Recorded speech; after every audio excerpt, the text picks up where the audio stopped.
Who scored the most points? What are the current transfer trends? What fixtures do we need to target? This is the FPL Kneejerk, where we react to the most recent game week. João Pedro should be in jail for kicking the ball away, according to Arsenal fans. Meanwhile, he also kicked the ball away into the back of the net for a spicy draw here between Arsenal and Brighton. Southampton bad.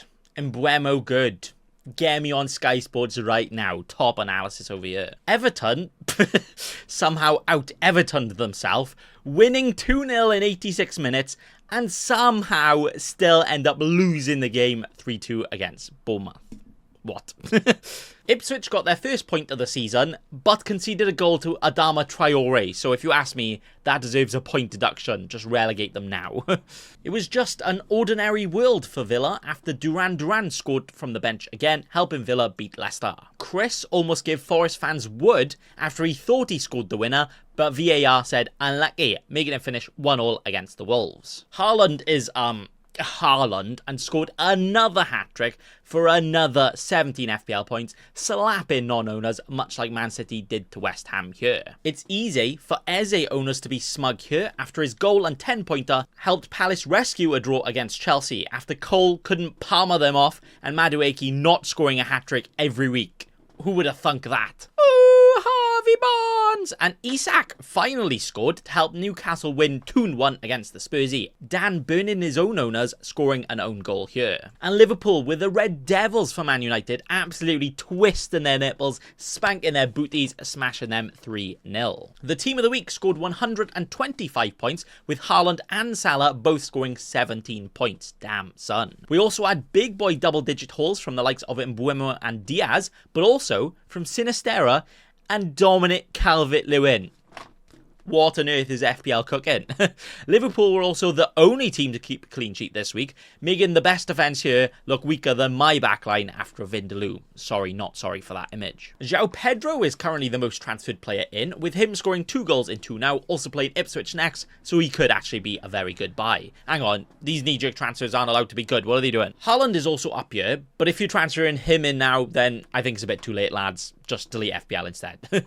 Aston Villa's Onana is then the most transferred in, which is proper wibbly-wobbly, because not only is he playing defensive mid for Villa, when, yes, they got good fiction and all that, but a lot more better attacking players than him, he also went off injured, so he might not even play next week.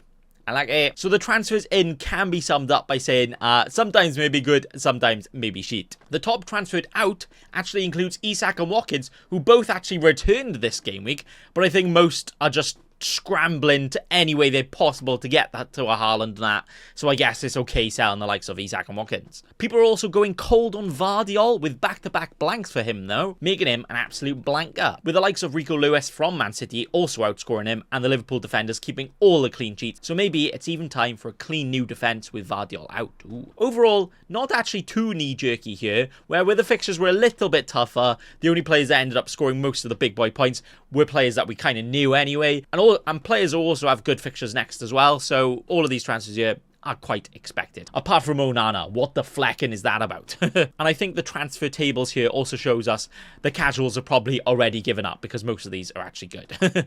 Game week 4 we'll see some very tasty fixtures though, which may even convince some FPL managers to slap that wildcard button. It may well be time for that.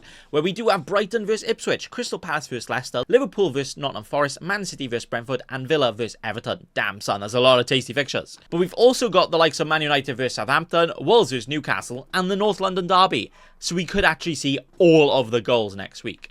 Obviously, we are entering an international break for now, so there will be no Premier League games next weekend if you didn't know. So please, please, please don't be a cheeky scrub and make any of those early transfers just yet. As you could make a transfer, they end up playing a game for their international team, getting injured, and then that's just a big unlucky. If you are going to wildcard though, make sure to activate it right now to transfer in those players that could be going up in price so you could get all of the money. That's going to be all for the Game Week 4 Kneejerk. Thanks for watching, and also remember...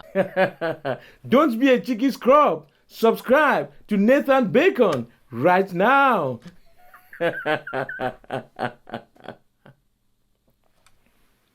Don't let your memes be dreams.